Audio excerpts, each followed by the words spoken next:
ายดี FC ของเบาจันเมื่อทุกคนเนาะมื้อนี้ก็มีการบางๆเนาะก็เลยพาเบาจ้อยเนาะมาสองห้ามังโมที่ว่ากินเพิ่นมาลงทุนแล้วก็เฮ็ดเพิ่นก็เก็บกู้เนาะพี่น้องเก็บกู้ออกจากส่วนแล้วเนาะเบาจันกับเบาจ้อยก็สิมาลองซอกเบิ่งเนาะพี่น้องบางทีก็น่าจะแบบลงเรือบ่หรือว่าเขาเก็บบ่หมดเนาะพี่น้องหรือว่ายังค้างอยู่เนาะเบาจ้อยกินพี่น้อง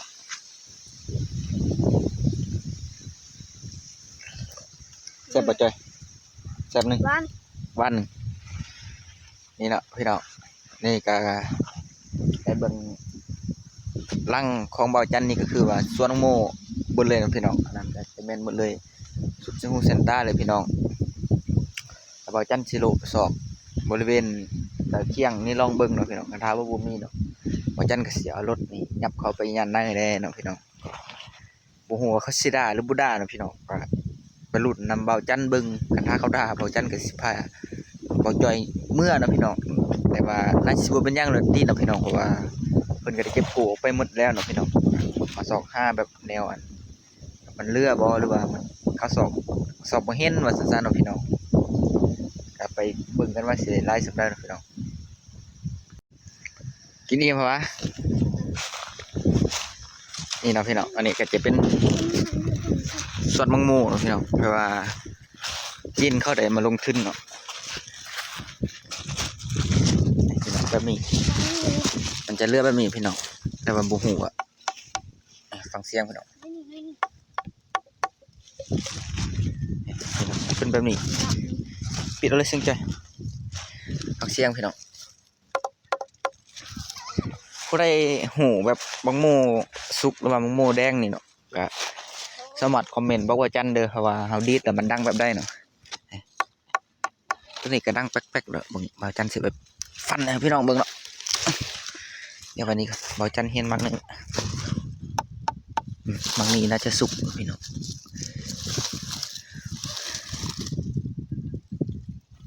โดยบ่ได้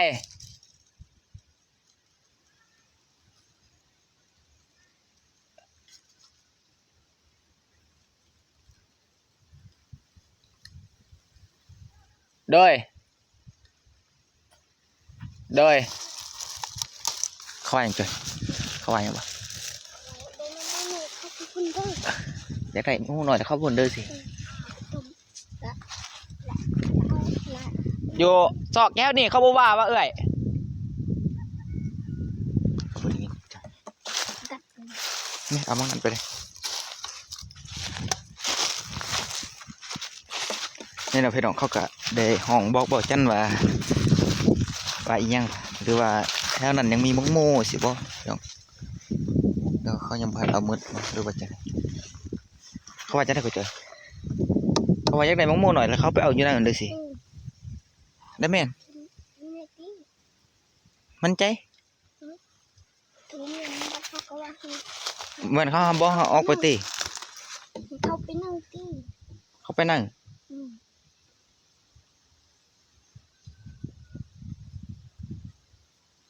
ฟาดบึงเกยมังนี่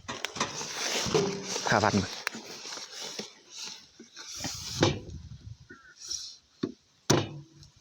โอ้พอกินได้เนาะพี่น้อง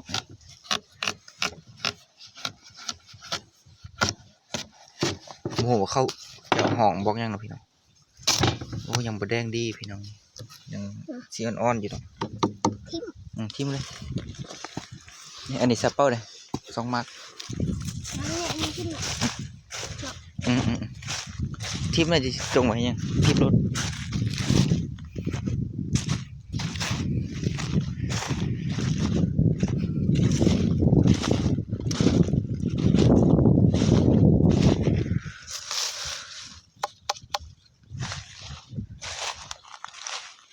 เขาเจ้าห้องบอกเมื่อกี้บอกจันกับ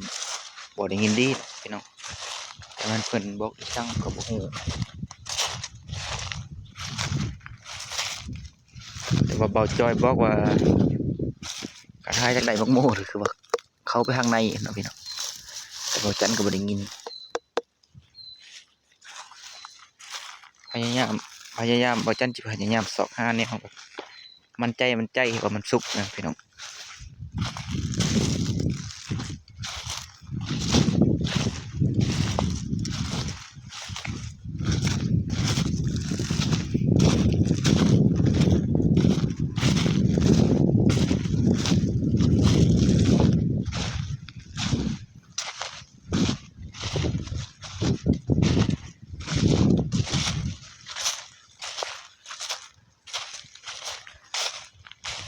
ถ้ามีก็น่าจะอยู่ทำแคมเพราะว่านี่พี่น้องแบบนี้พี่น้องบ่จันเห็นแล้วได้1 หน่วยแล้วเนาะมันก็เอานี่ไปไว้รถเด้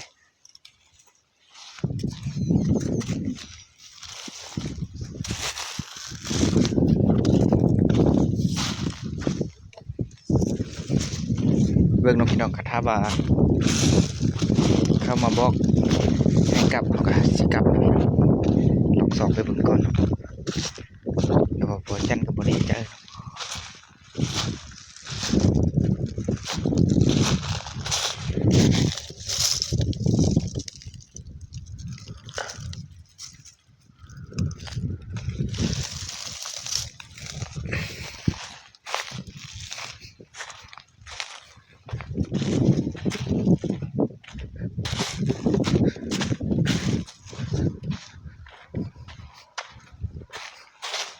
พี่น้องบ่จันได้หน่วยหนึงละ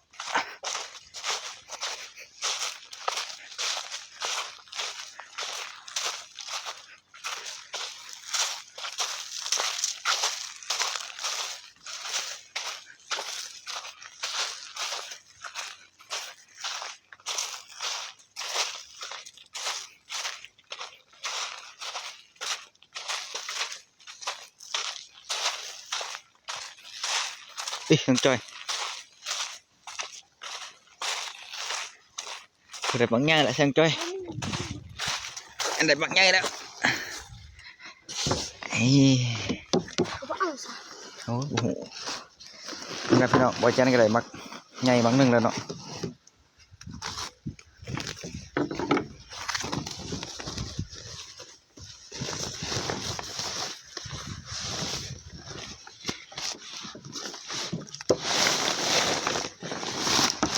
แต่จะหน่วยแล้วบ่จอย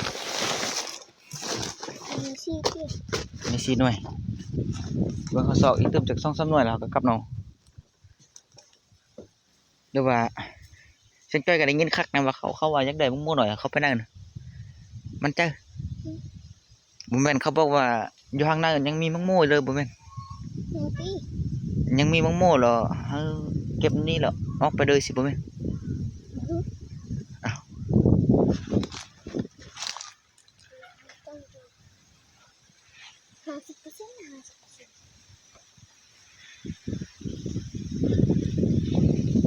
ไอ้เส้นจ้อยเข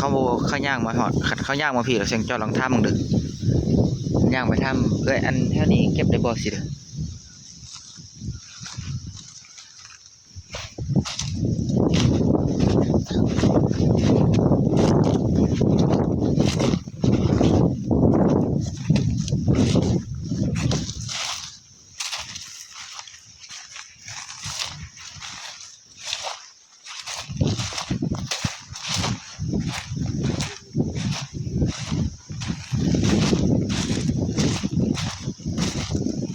บ่จันก็สิถ่ายเป็นระยะให้พี่น้องเบิ่งเนาะพี่น้องว่าจะอัดไปแบบนี้เลยก็น่าจะเป็นคลิปยาวเลยพี่น้องบรรยากาศ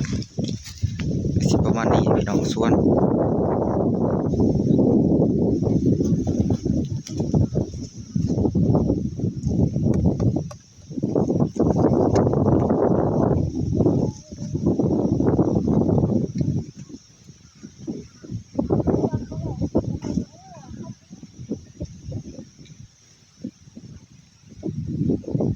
สุดหัวเซนต้าพี่น้องสารโมจีนเขาได้ลงทุนพี่น้องปลาตัวนี้จะเป็นปลาสงวนนะพี่น้องเพราะว่าเผ่าต้องเรื่องเขาอยู่อีกฝากหนึ่งของ ป่านี่เนาะพี่น้องบรรยากาศลมวิวเลยพี่น้องแต่ว่าจันก็สิอัดคลิปไปเป็นระยะให้พี่น้องได้เบิ่งเนาะพี่น้องนี่เนาะพี่น้องก็คือบ้านเนี่ยพี่น้องเพราะว่าเช่นนั้นเวทนั่นท่านเนาะพี่น้องเห็นป่ะเป็นหุ่นน้อยๆอันก็คือเข้ามาบอกว่าแถวนั้นยังมีโม่เนาะพี่น้องซึ่งบริเวณนั้นถือว่าเขายังพันได้เก็บพี่น้องเพราะว่าเขายังพันเก็บหมดเนาะยังแค่เป็นบางหน่วยอยู่พี่น้องซึ่งเขาก็สิปิดคลิปเพียงเท่านี้เนาะพี่น้องเพราะว่ามื้อหน้าอีกประมาณ2 มื้อเนาะพี่น้อง2 มื้อ3 มื้อน่าจะหมดเนาะพี่น้องคลิปนั้นเดี๋ยวบ่าวจันสิพาพี่น้องมาเลาะเบิ่งอีกเนาะพี่น้องคลิปนี้เพราะว่าเขายังทันเก็บบ่ทันหมดสิว่าซั่นๆพี่น้องผู้ใดเข้ามาก็อย่าลืมกดไลค์กดแชร์กดติดตามบ่าวจันเด้อพี่น้อง